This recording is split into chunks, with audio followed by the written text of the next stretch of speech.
السلام علیکم۔ اقرار الحسن نے پاکستانی تعلیمی نظام اور اسکولوں میں ہونے والے گھٹیا فعل کے بارے میں ایک دلکراش واقعہ بیان کیا کہ یہ بریک ختم ہونے کے بعد کا وقت تھا۔ یوں تو پورے 40 منٹ کی بریک ہو جاتی تھی، مگر آج نہ جانے کیا ہوا تھا کہ 25 منٹ پر ہی بریک ختم ہونے کی گھنٹی بجا دی گئی اور تمام طلباء کو اپنی اپنی جماعتوں میں جانے کا کہہ دیا گیا۔ لڑکیوں کو اپنی اپنی جماعتوں میں بیٹھے 20 منٹ گزر گئے تھے، مگر اب تک ان کی جماعت میں کوئی افطاری نہیں آئی تھی۔ یوں تو سب تک اڑتی اڑتی خبر پہنچ چکی تھی کہ آج اسکول میں کوئی غیر معمولی واقعہ ہوا ہے، لیکن وہ واقعہ کیا تھا، اس بارے میں بچیاں ابھی تک اپنی اپنی سوچ کے مطابق چہم گوئیاں کرنے میں مصروف تھیں کہ جبھی اسپیکر پر ابھرنے والی آواز نے سب کو اپنی طرف متوجہ کر دیا تھا۔ سبھی کے کان کھڑے ہو چکے تھے۔ اسکول کی پرنسپل نے اسکول میں موجود تمام بچیوں کو اسکول کے گراؤنڈ میں جمع ہونے کو کہا تھا، جس کے بعد ساری بچیاں اپنی اپنی جماعتوں سے نکلی تھیں اور بھاگتے بھاگتے گراؤنڈ میں آ کر جمع ہوتے جا رہی تھیں۔ گراؤنڈ میں پرنسپل کے اسکول کا تمام اسٹاف موجود تھا۔ مالی اور آئیہ بھی وہیں پر تھی۔ اسکول کے گارڈز کو بھی بلوا لیا گیا تھا۔ تمام بچیوں کو قطاریں بنوا کر کھڑا کیا گیا اور اس کے بعد پرنسپل نے استانیوں کو کوئی اشارہ کیا تھا، جس کے بعد استانیاں ایک ایک کر کے قطار کی طرف بڑھتی بچیوں کی چیکنگ کرنے لگی تھی۔ بچیوں کو خود سمجھ نہیں آ رہا تھا یہ سب کیا ہو رہا ہے۔ پہلے ہنگامی صورتحال میں گراؤنڈ میں بلوایا اور اب یہ چیکنگ۔ بار بار پوچھنے پر بھی استانیوں کی طرف سے کوئی جواب نہیں ملا تھا۔ جب ساری بچیوں کی چیکنگ کر لی گئی تو اس کے بعد پرنسپل نے آئیہ اور اسکول گیٹ پر موجود چپڑاسی کو اسکول کے اندرونی حصے کی جانب بھیجا تاکہ وہ اندر جا کر اچھی طرح چیک کر کے آئے کہ کہیں کوئی بچی اندر رہ تو نہیں گئی۔ 10 منٹ بعد جب وہ لوگ واپس آ گئے تھے اور پرنسپل کو اندر کسی کے نہ ہونے کا بتایا تھا، جس کے بعد پرنسپل کے چہرے پر پریشانی کے اثرات مزید ابھر آئے تھے۔ پرنسپل نے پرسوز نظر تمام بچیوں پر ڈالی تھی اور اس کے بعد انہیں اپنی کلاس رومز میں جانے کی اجازت دے دی تھی۔ بچیاں یوں ہی قطاروں کی شکل میں اسکول کے اندرونی حصے کی جانب بڑھنے لگی تھیں، جبکہ ان کے کچھ فاصلے پر کھڑی پرنسپل گہری نظروں سے انہیں جاتا ہوا دیکھنے لگی۔ تمام بچیوں کو کلاس رومز میں بھیجنے کے بعد پرنسپل نے ایک مرتبہ پھر سے سارے اسٹاف کو اسٹاف روم میں بلایا تھا اور پچھلے 1 گھنٹے سے جاری شدہ میٹنگ پھر سے شروع کر دی گئی۔ اسکول کی پرنسپل سخت پریشان تھی۔ اسے کچھ سمجھ نہیں آ رہا تھا کہ وہ کیا کرے اور کیا نہیں۔ اسے کچھ بھی کر کے حقیقت کا پتہ چلانا تھا، نہیں تو بات اس کی نوکری پر آ سکتی تھی، اور صرف اس کی نوکری نہیں بلکہ آج جو واقعہ ہوا تھا، اگر وہ غلطی سے بھی باہر نکل جاتا تو اسکول کی ساری ساکھ خراب ہو جانی تھی۔ لیکن پرنسپل کو سمجھ ہی نہیں آ رہا تھا کہ وہ حقیقت تک پہنچے تو پہنچے کیسے۔ آخر اتنی چھوٹی بات نہ تھی کہ جسے نظر انداز کیا جاتا یا بھلا دیا جاتا۔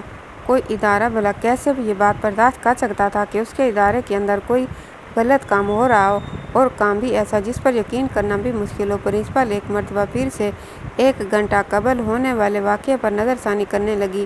11:15 کا وقت تھا۔ اسکول کی بریک ہوئی ابھی صرف 10 منٹ ہی گزرے تھے جب پرنسپل نے اپنے لیے لنچ منگوایا اور پھر اپنے کمرے سے نکل کر اسٹاف روم کی طرف آ گئی تاکہ اسٹاف روم میں ٹیچروں کو آگاہ کر سکے کہ آج تمام بچیوں کو ڈائری پر فرسٹ ٹرم کی ڈیٹ شیٹ لازمی کر دیں، کیونکہ امتحانات شروع ہونے میں صرف 5 دن باقی رہ گئے تھے۔ یہی سب کہنے پر وہ اسٹاف روم میں آئی تھی، لیکن یوں ہی اسٹاف روم کے دروازے پر پہنچی، عین اسی وقت اس کے کانوں میں کسی نومولود بچے کے رونے کی آواز سنائی دی تھی۔ پرنسپل نے مڑ کر اپنے ارد گرد دیکھا تھا۔ اسکول میں نومولود بچے کے رونے کی آواز حیران کن تھی۔ یہ آواز تو صرف ہسپتالوں اور کلینک وغیرہ پر سنی جاتی ہے۔ تو پھر اسکول میں؟ ایک لمحے کو پرنسپل نے سوچا شاید کسی بچی کی ماں اسکول آئی ہو اور اس کے ساتھ کوئی بچہ ہو، لیکن پھر سوچنے والی بات یہ تھی کہ اگر کوئی عورت آئی بھی تھی تو اس قدر چھوٹے بچے کو ساتھ لے کر کیسے لا سکتی تھی، کیونکہ جو آواز آئی تھی وہ ایسی آواز تھی جیسے کوئی بچہ ابھی دنیا میں آیا ہو، بچے کے رونے کی پہلی آواز ہو۔ پرنسپل کو دروازے پر کھڑا دیکھ کر کچھ ٹیچرز بھی اٹھ کر اس کے آس پاس آن کھڑی ہوئی تھیں اور انہوں نے بھی وہ آواز بخوبی سنی تھی، بچے کے رونے کی آواز سنی۔ بچے کے رونے کی آواز بس تھوڑی دیر ہی آئی تھی، اس کے بعد خاموشی چھا گئی۔ پرنسپل حیرانگی سے دوسروں کی جانب دیکھتی ہوئی آواز کے تعاقب میں چل پڑی تھی۔ ٹیچرز بھی مارے تجسس کے اس کے پیچھے پیچھے ہی ہو رہے تھے اور ان کو یہ بات سمجھنے میں دیر نہ لگی تھی کہ بلا شبہ یہ آواز اسٹاف روم کے ٹوائلٹ سے ہی آ رہی تھی جہاں ٹیچرز تھے، اور یہی بات ان سب کے لیے زیادہ حیران کن تھی کہ ان میں سے تو کوئی بھی ٹیچر اس حالت میں نہ تھی تو پھر سوال یہ پیدا ہوتا تھا کہ آخر اسٹاف واش روم میں تھا کون۔ وہ سب چلتی ہوئی واش روم کے دروازے پر پہنچ چکی تھی۔ واش روم کا دروازہ کھلا ہوا تھا، جس کی وجہ سے وہ اندر کے مناظر بغیر کسی دخل کے دیکھ سکتی تھی۔ جو ہی انہوں نے سامنے دیکھا، ایک دم سے سب حیرت کے گہرے سمندر میں اتر گئی تھی۔ سامنے کا منظر دیکھ کر ان کی آنکھیں حیرت سے پھٹی کی پھٹی رہ گئی تھیں۔ انہوں نے دیکھا کہ ان کے سامنے ایک 7 سالہ بچی کو، جو کہ دوم کلاس کی طالبہ تھی، اپنے ہاتھوں میں ایک نومولود بچی کو اٹھائے اس کو الٹ پلٹ کر دیکھنے میں مصروف تھی، اور دوسرا ہاتھ اس نے زور سے نومولود بچی کے منہ پر رکھا ہوا تھا تاکہ اس کے رونے کی آواز باہر نہ آئے۔ اب نہ جانے اس نے جان بوجھ کر ایسا کیا تھا یا پھر نہ جانے میں یہ بات انہوں نے فی الوقت سمجھ نہ آئی تھی۔ پرنسپل نے فوراً سے آیا کو بلایا تھا، جو کہ ایک تولیہ لے کر آئی تھی، اور پھر پرنسپل کے کہنے پر اس نے اس 7 سالہ بچی کے ہاتھ سے وہ بچہ لیا تھا۔ بچہ بالکل ننگ دڑنگ حالت میں تھا اور اس کی ابھی صفائی بھی نہیں کی گئی تھی۔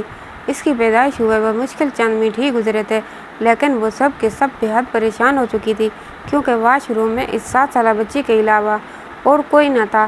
ٹیچرز فوراً اسے بچی کی طرف بڑھی تھی تاکہ اسے کچھ پوچھ سکیں، مگر اس سے پہلے ہی وہ بچی زور زور سے رونا شروع کر دیا تھا۔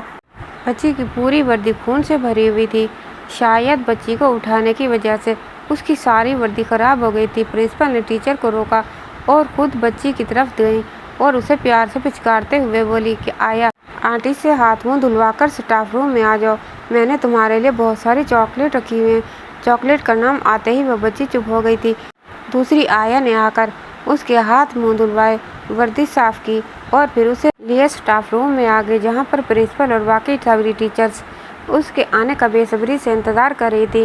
اس کے آتے ہی پرنسپل نے اسے چاکلیٹ پکڑائی اور پھر بچے کی طرف اشارہ کرتے ہوئے پوچھا کہ یہ بیبی کون ہے۔ اس پر وہ بچی کہنے لگی کہ یہ تو ادھر واش روم کے بیسن میں پڑا ہوا تھا، واش روم گئی تو یہ بچہ وہاں پڑا ہوا تھا، اور جب اس نے اسے اٹھایا تو بچہ رونے لگ گیا۔ پرنسپل نے کہا، آپ ٹیچرز کے واش روم میں گئی کیوں تھی؟ آپ جانتی ہیں اسٹوڈنٹس کے لیے الگ واش روم ہے، پھر اس واش روم میں آپ کو کس نے بھیجا تھا؟ اس سے پہلے کہ وہ بچی کوئی اور جواب دیتی، اسٹاف کی ایک ٹیچر بول پڑی تھی۔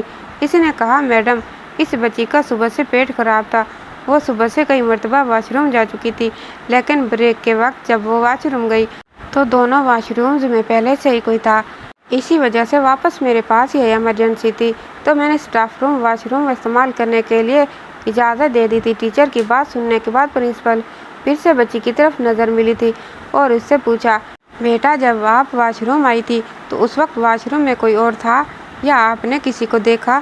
تو اس پر بچی نے لا علمی کا اظہار کیا تھا۔ اس کا کہنا تھا کہ جب وہ حاجت سے فارغ ہونے کے بعد بیسن سے ہاتھ دھونے لگی تب اسے بیسن سے یہ بچہ ملا تھا۔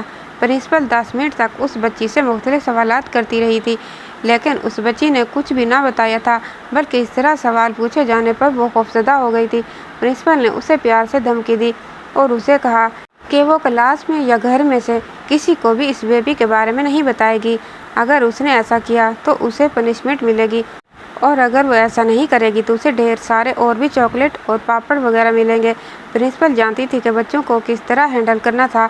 بچی کو ادھر ادھر لگا کر اس نے بچی کے ذہن سے یہ بات نکال دی، اور ساتھ ہی ساتھ اس نے بریک بھی بند کر کے تمام بچیوں کو گراؤنڈ میں بلوا لیا تھا تاکہ سب کی چیکنگ وغیرہ کی جا سکے، مگر کہیں سے بھی کوئی سراغ نہ ملا۔ آیا نے بچے کو صاف ستھرا کرنے کے بعد اس کے لیے دودھ اور کپڑوں کا انتظام بھی کر لیا تھا۔ اس وقت بچہ اسٹاف روم کی میز پر پڑا سو رہا تھا، جبکہ ساری ٹیچرز اور باقی سب پریشانی سے پرنسپل کی طرف دیکھ رہے تھے، جو یہاں وہاں ٹہل رہی تھی، پھر بار بار بچے کی طرف بھی دیکھ رہی تھی۔ پرنسپل نے اپنے کمرے سے اپنا لیپ ٹاپ منگوایا تھا۔ اسکول میں صرف ایک ہی کیمرہ تھا جو اسمبلی کے ہال میں اسٹاف روم اور پرنسپل آفس کے دروازے کے باہر کی کوریج کرتا تھا۔ پرنسپل نے وہ کیمرہ اپنے لیپ ٹاپ سے کنیکٹ کیا ہوا تھا۔ تھوڑی دیر میں پین لیپ ٹاپ لے آیا تھا۔ پرنسپل نے سوائے ایک کے تمام ٹیچرز کو اپنی کلاسوں میں جانے کے لیے کہا تھا، اور اس کے بعد اس ٹیچر کو ساتھ لے کر لیپ ٹاپ کھول کر بیٹھ گئی، اور پھر کچھ ہی دیر میں آج صبح کے مناظر اس کے سامنے تھے۔ اس نے 10 بجے کی کوریج نکالی، اس کے بعد ایک ایک چیز کو غور سے دیکھنے لگی تھی۔ 10 بجے سے لے کر 11:15 تک کا اسٹاف روم میں صرف 3 ٹیچرز تھی جو واش روم والی سائڈ گئی تھی، اور انہیں واپس آتا بھی دیکھا گیا تھا۔ ویڈیو چلتے چلتے 11:15 کے قریب پہنچ گئی تھی، اور اسی وقت پرنسپل کے آفس کے فون پر किसी की कॉल आ गई थी। प्रिंसिपल उस टीचर को देखते रहने का कहकर खुद भी उसके बुलावे पर ऑफिस की जानिब चल पड़ी थी, जबकि वो टीचर वीडियो देखने लगी थी। वीडियो 10:50 पर पहुंच चुकी थी कि स्क्रीन पर देखते हुए उस टीचर की आंखों में पहले ताज्जुब रहा था और उसके बाद यकलख्त उसके चेहरे का रंग सफ़ेद पड़ा था। 11:52 पर एक 9 साला बच्ची जो चौथी जमात की तलबा थी, वो इस जानिब गई थी जो 11:05 पर वापस आई थी। उसको देखकर उस टीचर के हाथों में एकदम पसीना आया था। उसने कांपते हाथों से वीडियो को एकदम से रोक दिया और उसे क्लोज करने लगी थी। जूं जूं वीडियो क्लोज होती जा रही थी, वैसे वैसे उस बच्ची के चेहरे की घबराहट वाज़ेह दिखाई देने लगी थी। वो बच्ची बहुत ज़्यादा डरी हुई थी और बार बार चोर नज़रों से इधर उधर देखती जा रही थी, जैसे उसे किसी चोरी के पकड़े जाने का डर हो। और सबसे बड़ी बात जिसने उस टीचर को सोचने पर मजबूर किया था, वो उस बच्ची की चाल में वाज़ेह लड़खड़ाहट थी। वो बच्ची बहुत ज़्यादा लड़खड़ाकर चल रही थी। उसके साथ ही साथ उसके हाथ में कुछ था जिसे वो बगल के नीचे रखकर छुपाने की कोशिश कर रही थी। वो टीचर एकदम से सारा मामला समझ चुकी थी। मारे घबराहट के उसके माथे पर भी पसीने की बूंदें चमकने लगी थी। उसे एकदम से उस लड़की पर गुस्सा आया था, लेकिन फिर उसने बड़ी मुश्किल से उस गुस्से को कंट्रोल किया था, क्योंकि ये वक्त गुस्सा करने का हरगिज़ नहीं था। उस वक्त उसे होश से काम लेना था, जोश से नहीं। यही सोचते हुए उसने खुद को कंपोज किया और एक गहरी सांस खारिज करने के बाद वो सोच चुकी थी कि उसने अब क्या करना है। उसने एक नज़र स्टाफ रूम के दरवाजे की तरफ देखा और फिर सामने बैठी आया को, जो बार बार उससे पूछ रही थी कि मैडम कुछ नज़र आया कि नहीं। उसने आया को अपने लिए चाय बनाकर लाने का कहा और फिर उसके जाने के बाद उसने फ़ौरन से लैपटॉप उठाकर गोद में रख लिया था। उसके पास सिर्फ 5 मिनट थे। उसने जो भी करना था इन 5 मिनटों के अंदर ही करना था। उसने जल्दी जल्दी अपनी उंगलियां चलाई और फिर सिर्फ 3.5 ही मिनट के बाद उसके चेहरे पर एक पुरसुकून लहर दौड़ गई थी। उसने 10:50 से लेकर 11:05 तक की सारी वीडियो डिलीट कर दी थी और उसकी जगह एक दूसरी वीडियो एडजस्ट कर दी थी। वो इन कामों में वैसे भी माहिर थी। उसने लैपटॉप को टेबल पर रखा और 11 बजे से वीडियो प्ले कर दी थी।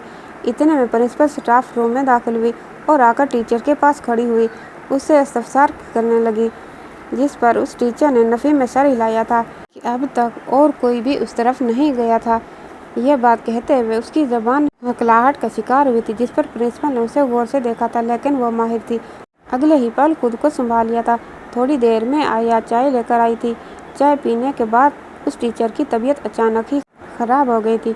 उसने प्रिंसिपल से घर जाने की इजाज़त ली और साथ ही अपनी भतीजी को भी ले लिया था, क्योंकि अब वैसे भी छुट्टी का वक्त होने वाला था। उसका घर स्कूल से महज 10 मिनट की दूरी पर था। घर के बैरूनी गेट से अंदर दाखिल होते ही उसने उस भतीजी को बालों की चोटी से पकड़ा था और घसीटते हुए लाकर अपनी सास के कदमों में फेंका था और अपनी सास से कहने लगी, अम्मा अपनी लाडली को संभाल ले।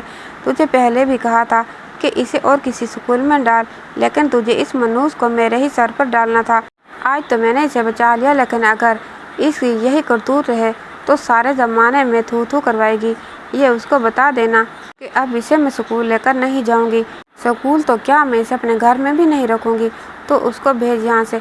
बस इतना कहते हुए वो अपने कमरे में जा चुकी थी, जबकि उसकी सास पोती को सीने लगाई हक्का बकासी अपनी बहू की चलती हुई ज़बान को देख रही थी। उस वक्त उसे अपनी बहू कहीं से भी पढ़ी लिखी मालूम नहीं हो रही थी। इस वक्त अगर कोई और उसे देख लेता तो यकीन ना कर सकता कि ये औरत एक इदारे की उस्तानी है।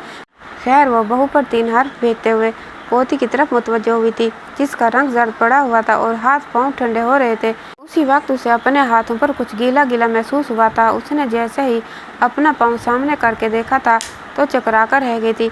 उसका पूरा पाँव खून से भरा हुआ था। उसकी पोती उसकी बाहों में बेहोश हो गई थी।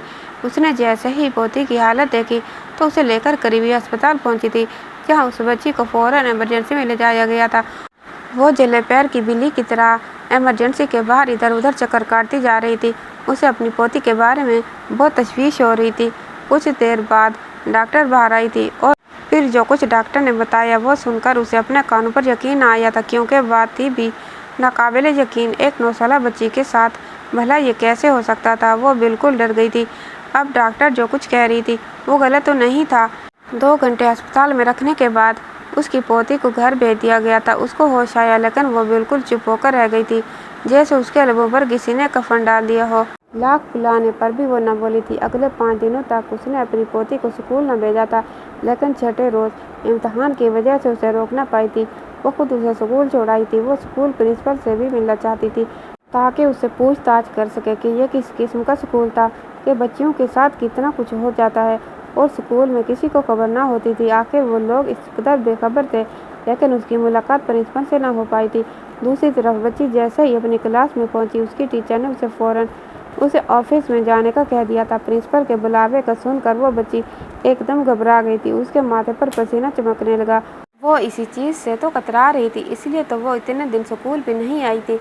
वो जानती थी कि प्रिंसिपल ने उसे क्यों बुलाया, तभी वो वहाँ जाना नहीं चाहती थी। पहले ही वो बड़ी मुश्किल से क्लास में बैठी थी, क्योंकि क्लास की ज़्यादातर लड़कियाँ उसको नफरत अंगेज नज़रों से देखते हुए उससे दूर जाकर बैठी हुई थी, जैसे वो कोई अछूत हो या फिर किसी गंदगी की पोटली हो। कोई लड़की भी उससे बात नहीं कर रही थी, यहाँ तक कि उसकी दोस्तें भी उसे गंदी गंदी कहते हुए उससे अलग हो गई थी।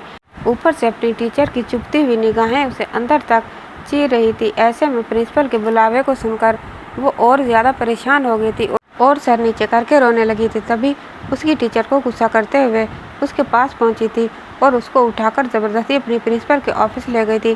प्रिंसिपल ऑफिस पहुंचकर जैसे ही टीचर ने उसे छोड़ा, उसने वापस बाहर की तरफ दौड़ लगा दी। लेकिन इससे पहले कि वो बाहर जाती, अंदर आती हुई आया ने प्रिंसिपल के इशारे से उसे पकड़ लिया था और अच्छी तरह से काबू करके भी ले आई थी। तभी प्रिंसिपल चलते हुए उसके पास आई और आते ही साथ ही उस बच्ची के मुंह पर एक जोरदार थप्पड़ दे मारा था। तुम समझती क्या हो खुद को? अपनी उम्र देखो और अपनी हरकतें देखो। इतनी सी उम्र में ये तुम्हें ज़रा शर्म नहीं आई और अब भाग रही हो। तुमने क्या सोचा कि हमें कुछ पता नहीं चलेगा? ये तुम्हारी गलतफहमी है। हम सब कुछ जान चुके हैं। हकीकत कभी छुप नहीं सकती। अब बताओ क्यों किया तुमने ये सब कुछ? किसने किया तुम्हारे साथ ऐसा? प्रिंसिपल शुरू में कुछ सख्त हुई और आखिर में नर्म लहजा अपनाते हुए उस बच्ची से पूछने लगी थी। सख्ती करती भी तो किस चीज़ की करती? उसके सामने खड़ी बच्ची जिसका कद मुश्किल से 3.5 फीट का था, आंसू गालों से नीचे गिर रहे थे और खौफ से थरथर कांप रही थी। प्रिंसिपल की बात सुनते ही उसे अपने बाजू छुड़ाते हुए प्रिंसिपल के पैरों में गिर गई थी।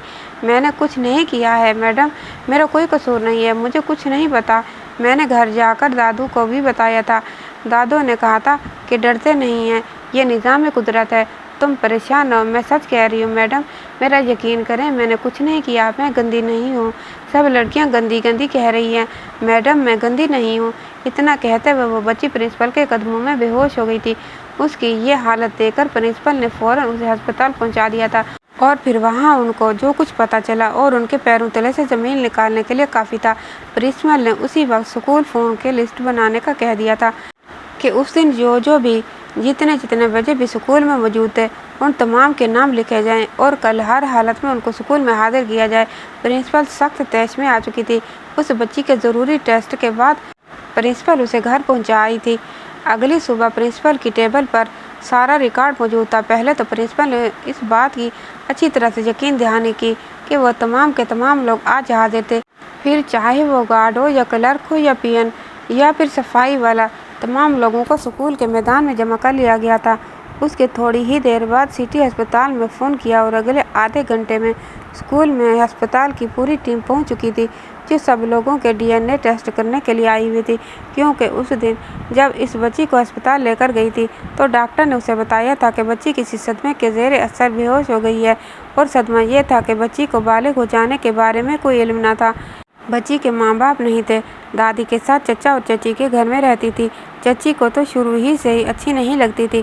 न जाने चची और दादी बेचारी पुराने ज़माने की थी और उनके जहन में यही बात थी कि बच्चियां 14-15 साल की उम्र में या 12 के बाद बालिग होती हैं। लेकिन आजकल का वक्त बदल गया है। अब तो हर दूसरी तीसरी बच्ची 9 साल की उम्र में बालिग हो रही है। इस 9 साला बच्ची का नाम मनूर था। उसके साथ भी यही हुआ था। वो 9 साल की उम्र में ही बालिग हो गई थी। उस दिन इसी सिलसिले में उस टीचर के पास गई थी जिसने उसे ज़रूरी चीज़ें देने के बाद वॉशरूम भेजा था। और फिर उस टीचर की माँ की मौत हो गई थी और उसी दिन इमरजेंसी की छुट्टियों पर चली गई थी और आज प्रिंसिपल के बेहद इसरार करने पर वो वापस आई थी। उस दिन घर आने के बाद महानूर की चची ने उसके साथ जो सलूक किया उसके बाद महानूर बहुत डर गई थी। उसने सोचा कि उससे बहुत कुछ गलत हो गया जो नहीं होना चाहिए था, इसलिए चची उसे ऐसा कर रही है। इसके बाद उसने अपनी दादी की बातें भी सुनी थी जो डॉक्टर से कह रही थी कि इतनी छोटी सी बच्ची के साथ ये सब कैसे हो सकता है, और यह सब सुनकर डर गई थी। मजीद सोने पर सुहागा ये हुआ कि क्लास की बच्चियों ने उसे गंदा कहना शुरू कर दिया था, तो वो उसे गंदा इसलिए कह रही थी क्योंकि घर वालों और टीचरों की ज़बानी उन्होंने सुना था कि महानूर को छोटी सी उम्र में बच्चा हुआ है। लेकिन महानूर इस बात से अनजान थी। वो समझती थी कि पीरियड की वजह से सारी लड़कियां उसे गंदी कह रही हैं, लेकिन अस्पताल पहुंचकर प्रिंसिपल का शक भी दूर हो चुका था। फिर जब वो महानूर के छोड़ने गई थी तो उनकी मुलाकात महानूर की दादी से हुई थी। उनसे घर के हालात वगैरह जानने के बाद प्रिंसिपल वहाँ से निकल आई थी। प्रिंसिपल ने बच्चे की शिनाख्त कराने के लिए फिर डीएनए को तरजीह दी थी, इसलिए अगले ही दिन स्कूल में अस्पताल की पूरी टीम पहुंच चुकी थी। सब लोगों के डीएनए टेस्ट किए गए थे और आखिर में जब प्रिंसिपल ने अपने साथ साथ तमाम टीचर्स के डीएनए टेस्ट करवाने का कहा था, उन सब में से एक टीचर थी जिसके चेहरे का रंग फक हो गया था। उसे देखकर प्रिंसिपल के चेहरे पर एक मुस्कुराहट आई थी। वो पहले ही उसके बारे में जान चुकी थी, लेकिन बगैर किसी मजबूत सबूत के उसे पॉइंट आउट नहीं करना चाहती थी। मगर जब उसे यकीन था कि सबूत बहुत जल्द उसके हाथ में होगा, सिर्फ 3 दिन का इंतज़ार करना था, क्योंकि इतनी सारी रिपोर्ट्स एक ही दिन में आना मुमकिन नहीं था। इतनी सारी रिपोर्टों के लिए कम से कम 3 दिनों दरकार थे और फिर ये 3 दिन पलक झपकते ही गुजर गए थे। चौथे दिन सारी रिपोर्ट्स प्रिंसिपल के हाथ में थी। प्रिंसिपल बगैर किसी को बताए स्कूल से निकल गई और सीधा महानूर के घर जाकर रुकी थी। महानूर के घर जाते वक्त वो बच्चा अपने साथ लेकर जाना नहीं भूली थी, क्योंकि वह बच्चा उसी का था। थोड़ी ही देर में महानूर की चची घर पहुंच चुकी थी। वो प्रिंसिपल को देखकर घबरा गई थी, लेकिन फिर यूं ही उसने उस बच्चे को देखा तो हंसियाने अंदाज में महानूर की तरफ बढ़ी थी। देखा माँ, तेरी पोती क्या गुल खिला कर आई है। हमारे मुंह पर तो इसने कालक मल दी है, हमारे सरों पर खाक डाल दी है। 9 उम्री में ही माँ बनकर बैठी है।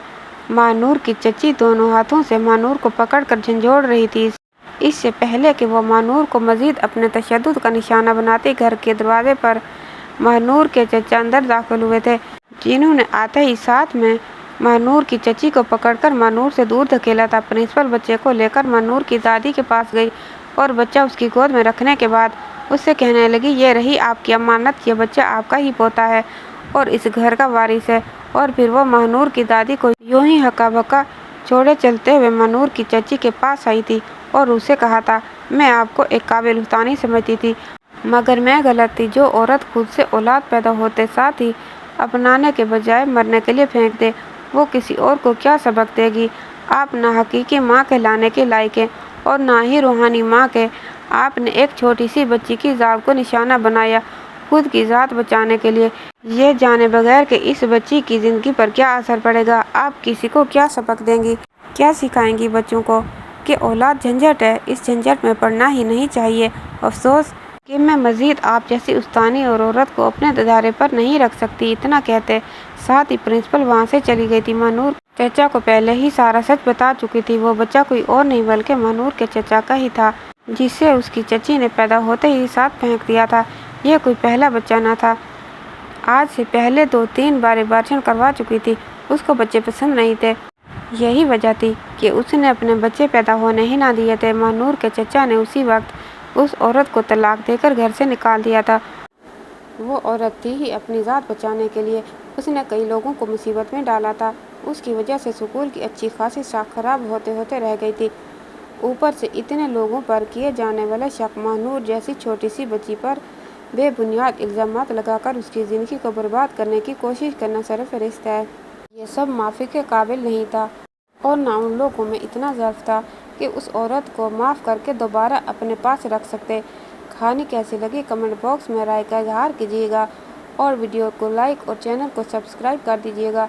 इंशाअल्लाह ताला अगली कहानी के साथ हाजिर होंगे। तब तक के लिए अल्लाह हाफिज़।